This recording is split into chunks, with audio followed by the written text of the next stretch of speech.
Hello नमस्कार साथियों। आज हम बात करेंगे उत्तर प्रदेश इलेक्शन 2007 का जो इलेक्शन रिजल्ट था उसके बारे में बात करेंगे। 2007 में जो है बसपा की सरकार बनी थी 207 सीट लेके, जो उत्तर प्रदेश में पूर्ण बहुमत की सरकार बनी थी बसपा की जो एक बहुत ही बेहतरीन शानदार जीत हुई थी। इसके पीछे मायावती जी का संघर्ष था। उन्होंने रोड पर संघर्ष किया, सड़क पर संघर्ष किया, संसद में लोगों की आवाज़ उठाई, जो दबे कुचले समाज थे उनके लिए उन्होंने बोला और 30 से 31% वोट पाके पूर्ण बहुमत की सरकार बनाती है बसपा। और वही 2007 से जब 2022 आता है तो उत्तर प्रदेश में सिर्फ एक सीट रह जाती है उसकी विधायक की। बहुत ही आश्चर्यजनक बात है कि जिसका एक वक्त में कभी दबदबा था उत्तर प्रदेश में, बसपा यानी मायावती और माननीय श्री काशीराम जी का नाम लेते थे लोग, आज बसपा की बहुत ही कम सीट, मतलब सीट ना के बराबर है। लोकसभा में तो उनकी 0 सीट आई है और विधानसभा में जो है 2022 में सिर्फ 1 सीट बसपा जीती थी। 2007 में उत्तर प्रदेश में बसपा का एक दबदबा था, मायावती जी की सरकार बनी थी। लोग कहते हैं कि शासन का एक सख्त था उत्तर प्रदेश का, बहुत ही कानून व्यवस्था अच्छी थी 2007 की।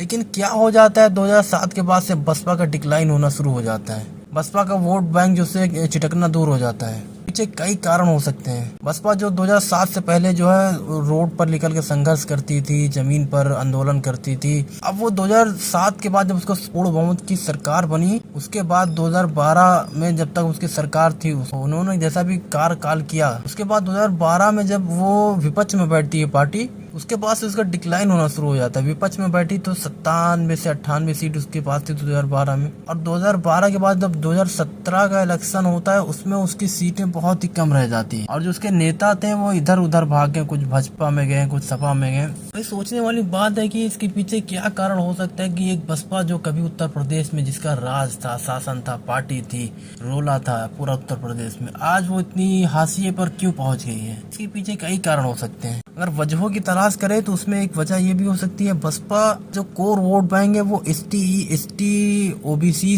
की कुछ जातियां हैं, उन पे उनका फोकस था और उनका वोट बैंक जो छिटक के ऑलमोस्ट वो ज़्यादातर वो भाजपा या सपा में शिफ्ट हुआ है, ज़्यादातर वो भाजपा में ही गया है। और अगर अपने एसटी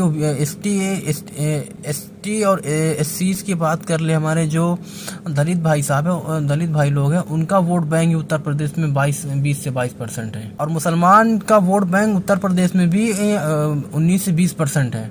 मुसलमान लेकिन किसी एक पार्टी के साथ नहीं जुड़ा रहता है। मुसलमान उसको वोट करता है जो भाजपा को हराने की स्थिति में हो। वो कभी एक वक्त में मुसलमान उत्तर प्रदेश में कांग्रेस को वोट देता था, जैसे जैसे कांग्रेस का पतन होता चला गया मुसलमान बसपा और सपा की तरफ जाने लगे।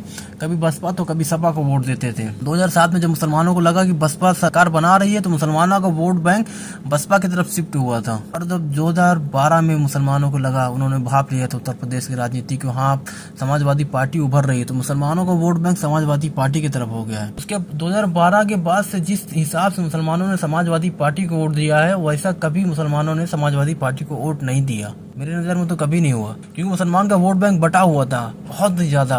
कांग्रेस, बसपा, सपा और भी रीजनल और भी छोटी छोटी पार्टियां थी, उनमें मुसलमानों का वोट बहुत बटा हुआ था।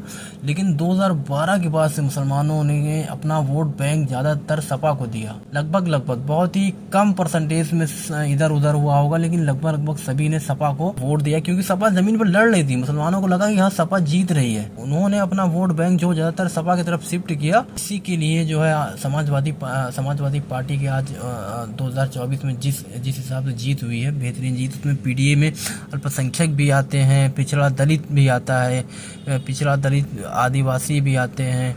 तो इन्होंने, अखिलेश यादव ने उत्तर प्रदेश की राजनीति को 2024 में अच्छे से भुनाया है। मतलब मुसलमानों को वोट बैंक ज़्यादातर सपा को गया और ओबीसी की कुछ जातियां थी जो जिन्होंने सपा को वोट दिया, और हमारे कुछ अपर कास्ट के लोग थे उन्होंने भी सपा को वोट दिया। 2012 में जो समाजवादी पार्टी की पूर्ण बहुमत की सरकार बनी थी उसमें भी अपर कास्ट के लोगों ने सपा को वोट दिया था। उसमें हमारे राजपूत समाज के आते हैं, ब्राह्मण समाज के लोग आते हैं, उन्होंने भाजपा को वोट दिया तो दिया, लेकिन बहुत ही अधिक संख्या में सपा को भी वोट दिया था, तभी सपा की सरकार बनी थी उत्तर प्रदेश में। और मुसलमानों ने 2012 और 17 के बाद जिस हिसाब से सपा को वोट दिया है, बसपा की डिक्लाइन की एक वजह ये भी हो सकती है, मुसलमानों को ज्यादातर सपा की तरफ हो गया, क्योंकि मुसलमानों को लगता है कि सपा लड़ रही है, जमीन पे दिखती है। बसपा कहीं न कहीं ये मानना पड़ेगा कि जमीन पे दिख नहीं रही है। अगर वो फिर से जमीन पे दिखना शुरू हो जाएगी तो उसका वोट बैंक जो है फिर से वो खड़ा हो सकता है, क्योंकि मायावती बहुत ही विजनरी लीडर है और बहुत ही बड़ी लीडर है। अगर वो जमीन पर फिर से आएंगी तो उनकी पार्टी फिर से उत्तर प्रदेश की अच्छी पार्टी बन के उभर सकती है, बहुत ही बड़ी पार्टी बन के उभर सकती है।